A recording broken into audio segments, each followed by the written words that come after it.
और सखी देखिए रोज मेरी कुंज की सेवा सोहनी सेवा करता है, चलो इसको निहाल करते हैं। देखो कैसी हमारी करुणामयी स्वामिनी, देखो नूपुर भी मिल जाएगा और रोज सोहनी सेवा करता है तो इसका फल भी उसको मिल जाएगा, मेरे दर्शन हो जाएंगे।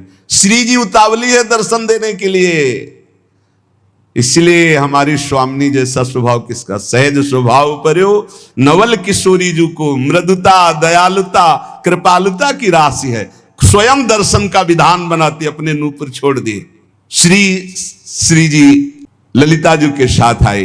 ललिता जी ने कहा देखो इनके चरणों की तरफ देखो, वो नूपुर है ना, ऐसा है ना नूपुर, उतारे देख, हाँ साष्टांग चरणों में लौट गए। श्री जी की करुणा देखी, इशारा किया मैं बांधू, श्री जी ने श्री जी के चरणों में नूपुर बांधा और श्री जी ने वरद हस्त श्यामानंद महाप्रभु के मस्तक पर।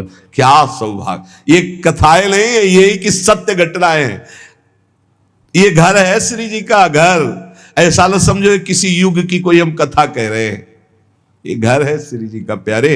यहां आज भी श्री जी कैसे तुम्हें बताए, बस वाणी की सामर्थ्य नहीं, कहा कहो एक जीव सखीरी बात की बात बात। श्री जी दुलार कर रही श्यामानंद, मेरी कुंज की सोहनी लगाने वाली मेरी ये सखी है, दुलार कर रही। अपने कर कमल से श्री जी के अति दुर्लभ ब्रह्मेश्वरादि सुदरूह पदारविंद, उनमें नूपुर पहला रहे हैं श्री श्यामानंद जी।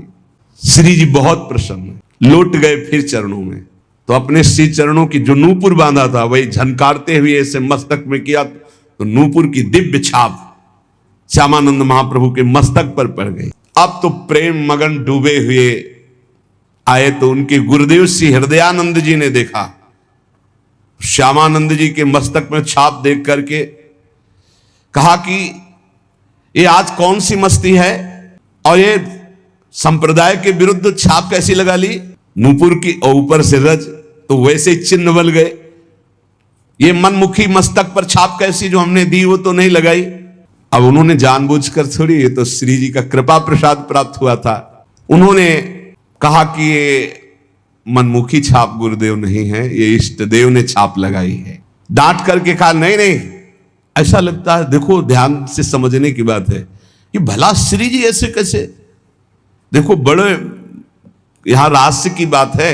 यदि दैन्य होकर आप भगवत आराधना में हो तो गुरु को भी पता नहीं लग सकता, ऐसी शिष्य की ऊंचाई हो सकती है, शिष्य की ऐसी ऊंचाई हो सकती है कि गुरु को भी पता नहीं लग सकता। ध्यान रखो, बड़ा विचित्र ये खेल है। दैन्यता से नाभाजी सेवा में लगे हैं तो अग्रदेवाचार्य की जहां स्थिति मानसिक सेवा में, वहां वो तो विचार में लगे, वो पंखा से हटा दिया जो जहाज डूब रहा था सेवक का, उसको। कितना बड़ा महान ये बात है। शिष्य की मानसिक स्थिति गुरु को पता हो, ये कोई बड़ी बात नहीं, लेकिन गुरु की मानसिक स्थिति में शिष्य का प्रवेश हो जाना ये बहुत बड़ी बात है। हृदयानंद जी ने सोचा ये बहाना बना रहा है, डांट कर का इसे शीघ्र धो डालो, जो आ गया। श्यामानंद जी ने बहुत धोया, रगड़ रगड़ के, छाप नहीं छूटी। श्री जी की लगाई हुई चिदानंद छाप कैसे छूट सकती। हृदयानंद जी ने तो यह अर्थ लगाया कि इन्होंने ठीक से धोया नहीं, अतः स्वयं बोले इधर आओ, और रगड़ रगड़ के इतना घसा कि मस्तक से रक्त निकलने लगा पर छाप नहीं छूटी। तब वो सहम गए और कहा सत्य श्री जी की छाप लगाई हुई है। तो उनका हाँ गुरुदेव, उनका धन्य है, तुम्हारा जीवन धन्य है। विश्वास हो गया कि श्री जी ने तुम्हें स्वीकार कर लिया है। जो वैष्णव जन और सब थे बोले धन्य है, पर हृदयानंद जी ने कहा कि फिर भी हम ये मानेंगे कि तुमने हमारे तिलक की जगह छाप लगाई, इसलिए अपराध है, इसलिए हम वैष्णव समाज में दंड निर्धारित करेंगे। देखो गुरुजनों की बड़ी विचित्र लीला होती, बड़ी विचित्र लीला होती। सब वैष्णव समाज के बीच में कह रहे मैं तुम्हें दंड दूंगा। तो हृदय से आ रहा है कि गुरुदेव आपकी कृपा से ही तो मुझे श्री जी ने सहचरी भाव दिया है, ये छाप लगाई है। श्यामानंद जी को अपने नूपुर की छाप देकर अपने परिकर में श्री जी मिला लिया है। ये सुबल सखा प्रकट हुए और उन्होंने पूरी वैष्णव मंडली के बीच में कहा कि मैं साक्षी देता हूं कि इन्होंने अपने आप से नहीं, स्वयं श्री जी महारानी जी ने प्रकट होकर छाप दी। और सुबल इतना बोलकर वही तमाल का वृक्ष था, वृक्ष रूप में ही तो उनको लगा कि लता पता ये सब सखा है, सब श्री जी के निज परिकर है। तब उन्हें लाया कि ये श्री जी ने छाप लगाई है।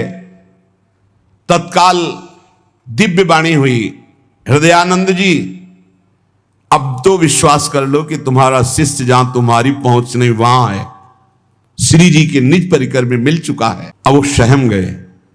अगर दैन्य शिष्य है और गुरु थोड़ा भी मनमानी कर जाए तो गुरु के भी हृदय में दाह जलन पैदा हो जाएगी। मान गए श्री हृदयानंद जी।